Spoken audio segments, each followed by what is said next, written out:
বারাকাতুহু। একজন নারীর অবশ্যই ৫টি গুণ থাকা অত্যন্ত জরুরি।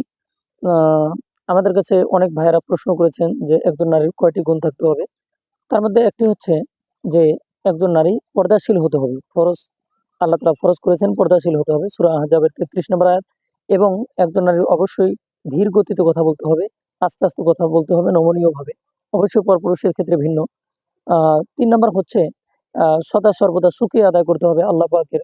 সুখে দুঃখে সর্ব অবস্থায় যারা শুকরিয়া আদায় করে, কৃতজ্ঞতা প্রকাশ করে, তাদেরকে আল্লাহ তাআলা কিয়ামতের ময়দানে সর্বপ্রথম জান্নাতের দিকে আহ্বান করবে, যেটি বাইহাকী শরীফের মধ্যে পরিষ্কারভাবে উল্লেখ রয়েছে।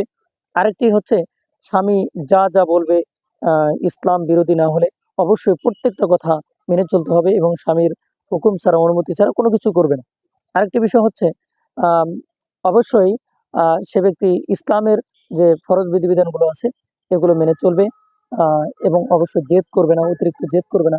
এই সমস্ত বিষয়গুলো যদি কোনো মেয়ের মধ্যে থাকে, কোনো নারীর মধ্যে থাকে, অবশ্যই সে নারী সৌভাগ্যবান এবং তার স্বামী অবশ্যই সৌভাগ্যশীল। আল্লাহ তাআলা আমাদের সবাইকে এভাবে চলার জন্য তৌফিক দান করেন। ওয়া আখিরু দাওয়ানা আনিল হামদুলিল্লাহি রাব্বিল আলামিন। আসসালামু আলাইকুম ওয়া রাহমাতুল্লাহি ওয়া বারাকাতুহু।